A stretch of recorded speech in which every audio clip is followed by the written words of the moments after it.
Welcome back. It's still Politics Thursday, reaching you live on MITV. It's time to take you through the headlines on different dailies. The screaming headlines here, not very disturbing stories like Benjamin Peters said, but I'm starting with the Punch newspaper. The screaming headline on the Punch says, "Workers stop fuel supply, shut NNPC headquarters." That's on page 25 of the Punch newspaper.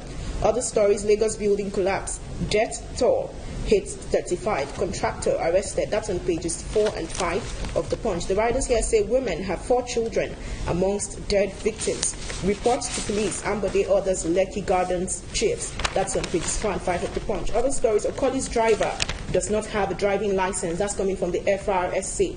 The late minister's son didn't use seat belts. That's on page 2. Aregbesola names Uniosun after Bola Ige. That's on page 7 of the Punch. House of Reps take over Kogi Assembly. That's on page 7. Federal government uncovers fresh 11,000 ghost workers. That's on page 2 of the Punch newspaper. We have our political analyst, of course, he's also a social commentator right here with us to do justice to some of the headlines on the papers. It's very good to have you on the program. Good morning, sir. Good morning. So I'm starting off with the story about Kogi Assembly. It says House of Reps take over Kogi Assembly, page 7. This is not the first time we're seeing a minority in the House of Reps taking over the Assembly. It happened in Ekiti State some months back. So what are your, would we say it's becoming recurrent? What are your comments? Well, it's just in line with the legal framework, or let me put it this way, the Constitution. Section 11, 4 plus 4 indicates that we have this kind of restful situation in a particular state. The House of Rep can wade into it and legislate for a while to stabilize the environment. So I think it's in line with the Constitution. And if it is in line with the Constitution, there is little we can say about it. Okay, we'll take you straight to the front page of the Guardian. And this report: Labour grants power, fuel supply over NNPCs and bundling. And of course, government state burial for Chole. 30 confirmed dead in Lekki Gardens building collapse. And of course, looking at experts warn of looming kidney failure epidemic in Nigeria.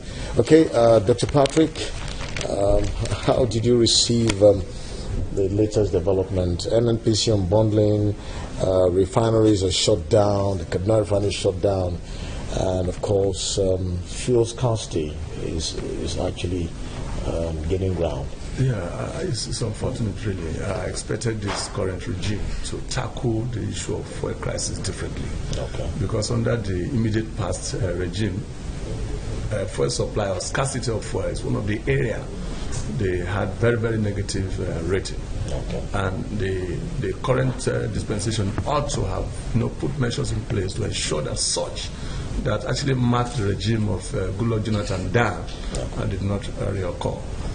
Having said that, I think the unbundling is also very, very disturbing because what the Senate is saying, and also the various ampengasing and all that, shows that the unbundling did not follow the due process. And so there's a legal framework or an approach that should be followed. But I think all this will be resolved. The man has said, he has not unbundled. It's all reorganization.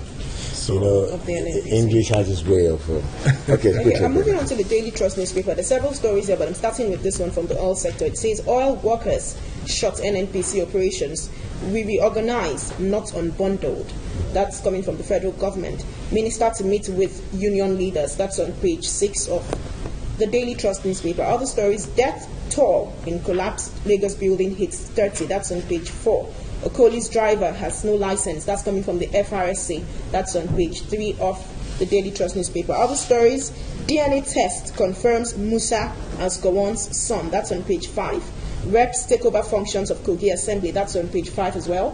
32 arraigned in Lagos over Mile 12 riots. That's on page 10 of the Daily Trust newspaper. Finally, 690 days since over 200 Chibok schoolgirls were taken by Boko Haram.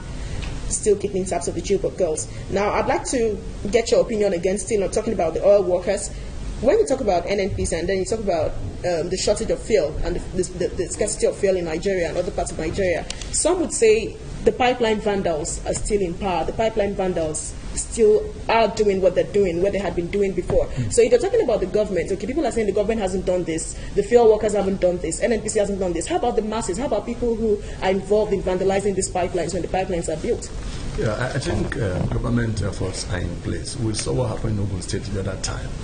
The activities of the vandal is actually telling seriously in Nigeria, and I think security vote must, focus on that area. But having said that, I think we have the oil marketers are also alleging that the ex-depot,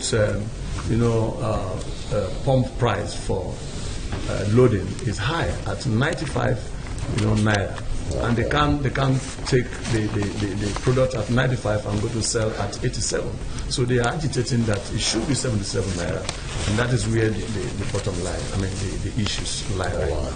Okay, we'll quickly take a look at the front page of The Nation, and of course the recent collapse of a building in Lekki has actually claimed more lives. Death toll climbs up to 35 in Lagos. Building collapse. Front page of The Nation. And Fayose plans solidarity rallies. You can get that on page 44. And federal government probing another 11,000 on its payroll. Nigeria to experience shorter rainfall, says NAMEF. And all workers kick as Catch Crew clarifies NNPC's action on page 11. And of course, that's actually the doctor. Of course, the recent collapse of the building in Lekki is quite. At the point, it was 8. Was it 8 or 16 in number? 16. And it keeps rising. So now it's 35. Yes. What kind of measure in terms of discipline you think government can actually? We're told that Ambode, of course, have given ahead a directive to clamp down on the contractors. Yeah, it's very, very expedient, and I think the major problem is the lack of closer marking on the government, because we are told that the contractor are not actually building experts. They are just what you may call estate developers, and in trying to economize and make more money into their pockets, they apply, substandard, building materials, and all. Experts are not involved. And I also think that the government monitoring machinery is not quite strong and forceful enough. Otherwise, for a building to have risen to that level, of course, we're told that they were giving notice of, to stop work because they have raised the building beyond the approved floor number. Okay.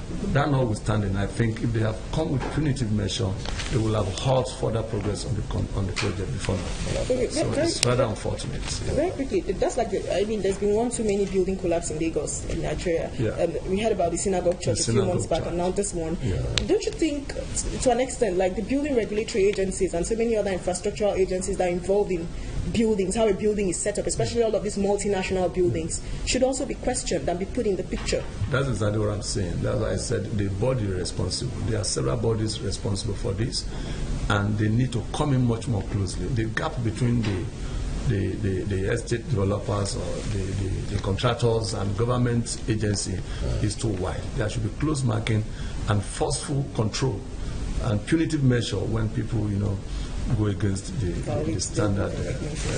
Okay, moving on to the Authority newspaper. There are several headlines here, but I'm starting with this one, which is coming from the CBN. It says federal government to prosecute top CBN officials and others. That's on pages 2 of the Authority newspaper. The writer here says there are economic terrorists. Report indicting them. Ready, says AGF. Report indicting them. Ready, says the AGF. That's on page 2 of the Authority newspaper. Other stories here. Okoli's driver to face trial for overspeeding. That's coming from page 4. That's on page 4 rather, and that's on the Authority newspaper. Okoli's driver to face trial for overspeeding. That's coming from the federal government on page 4 of the Authority. Rotary International honors Emeka Ofo.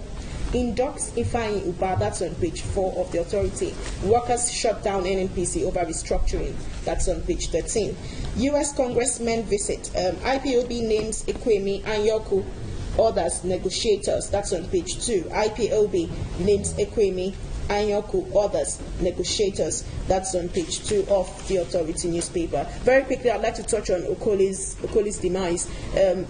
the FRSC has come up with different speculations. Of course, different facts that the driver had no driver's license. Okoli's son wasn't using his seatbelt. But even if the driver had a driver's license, would that have stopped what happened? Would that have bettered the situation? I just keep asking myself. The driver license really, I think it's really an issue. Not really an issue. I think it's just that they needed to highlight that, so that the government can pay serious attention to the criteria. And the aspect of saying that he's going to face trial, I wonder what's the justification for him to face trial? Yeah, it's not something that can really be proven to be under certain reasonable doubt, because he can claim that he was not on excess speed and all that. Okay. But I think something is coming up here beyond the fact that driver and the person beside him should put on seatbelt.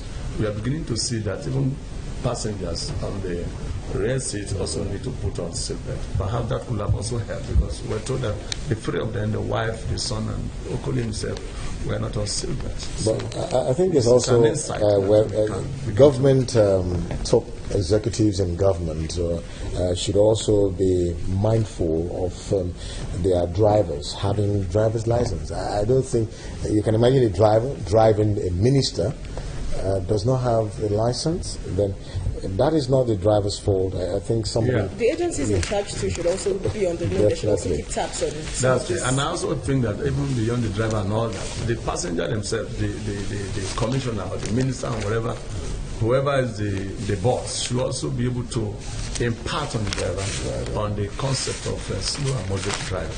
Okay, quickly now, we'll just quickly wrap up the press review fast. We'll take you straight to the Nigerian Tribune. Okay, I'm sure you have another daily? No, I'm over and done with Okay, then. So we'll take a look at the Nigerian Tribune. All workers strike FG to lose 3.5 billion naira daily.